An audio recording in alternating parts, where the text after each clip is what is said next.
Donc on va partir sur la réalisation de la crème pâtissière clémentine. Donc, on va commencer par mélanger les poudres, donc le sucre et la poudre à crème. À cela on va ajouter un peu de lait. Hop. Et bien évidemment les jaunes d'œufs. Voilà. On mélange le tout.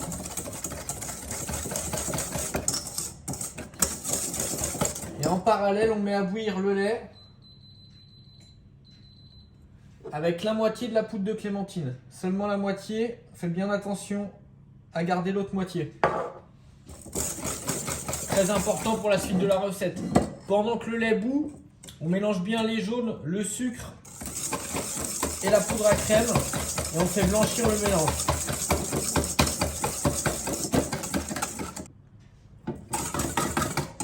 Alors une fois que le lait est porté à ébullition, alors on mélange bien pour pas que ça accroche au fond. On va verser une petite partie sur les jaunes. Hop. On va tout de suite mélanger. Et ensuite, on va reverser le tout dans la casserole et on mélange jusqu'à épaississement. Voilà, on racle bien le cul de poule.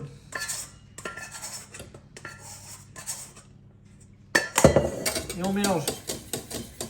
On mélange bien dans le fond pour pas que ça accroche, pas qu'il y ait de morceaux et surtout que ça sente pas le brûlé et qu'on ait bien le goût de la clémentine. Voilà. Votre crème pâtissière, elle doit être épaisse comme ceci. Vous voyez, bien lisse.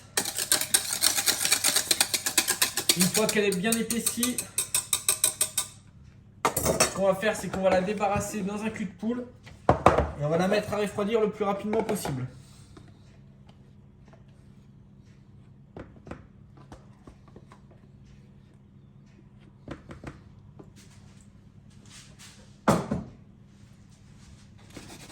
Hop.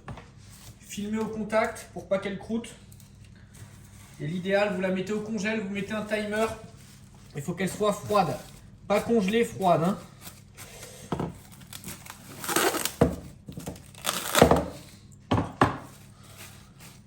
Voilà, on filme bien au contact de la crème. Et ça part au congèle jusqu'à ce qu'elle refroidisse. Donc pour les meringues, on va mélanger les blancs d'œufs avec le sucre. On va verser un tiers du sucre au tout début. Et en fait, le sucre, on va l'incorporer en 3 fois au fur et à mesure. On incorpore la deuxième partie. On augmente la vitesse. Et ensuite, troisième et dernière partie du sucre.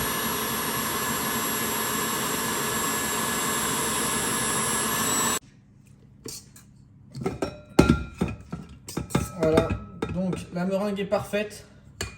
On peut le voir au bec. Elle est bien serrée. Le sucre a bien cuit les blancs. On va enfin pouvoir la pocher.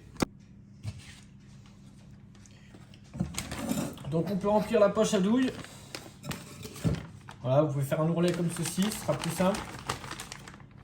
Hop. On remplit la poche de meringue.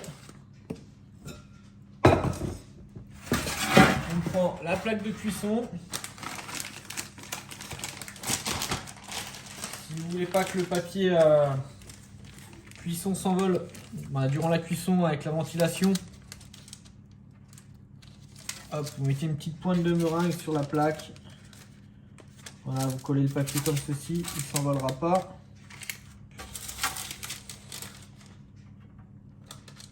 Et ensuite, on va pouvoir pocher les petites meringues pour le dessert à l'assiette. Voilà.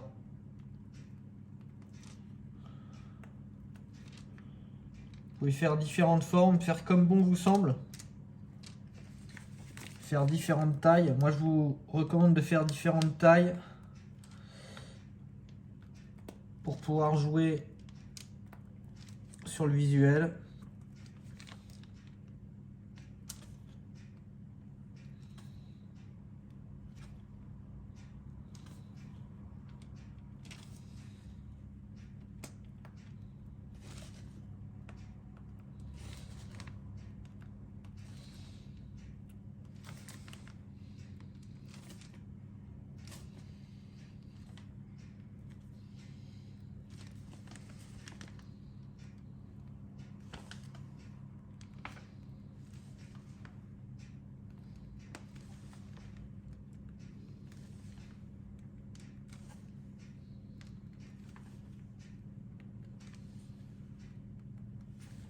Voilà.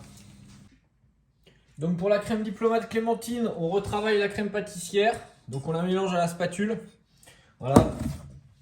En parallèle, on monte la crème montée qu'on incorporera juste après avec la crème pâtissière. Donc une fois que la crème est montée, on va pouvoir l'incorporer à la crème pâtissière à la maryse afin de réaliser notre diplomate. Donc on ajoute au fur et à mesure la crème montée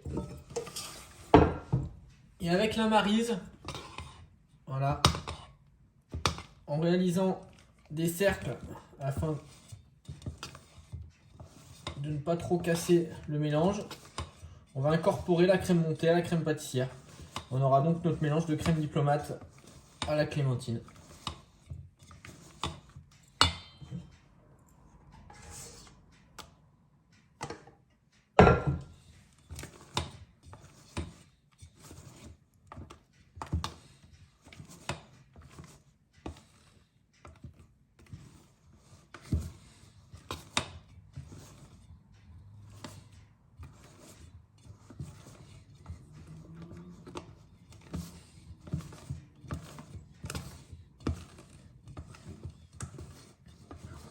Bien corner les bords afin que tout soit bien mélangé et homogène.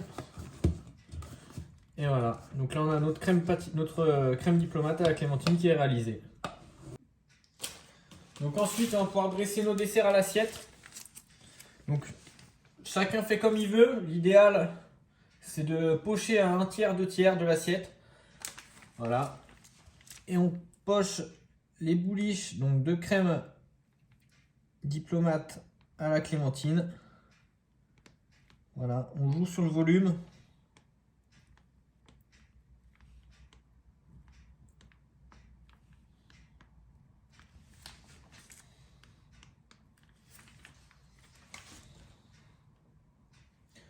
Ensuite, on va positionner les meringues.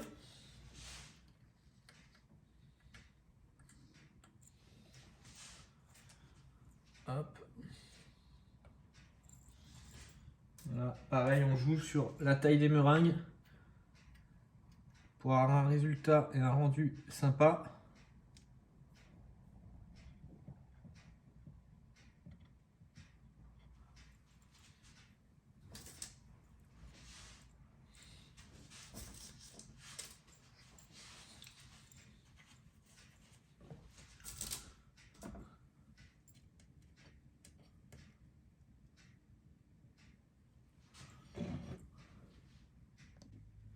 Et pour terminer, on va positionner les noisettes sur le dessert. Voilà.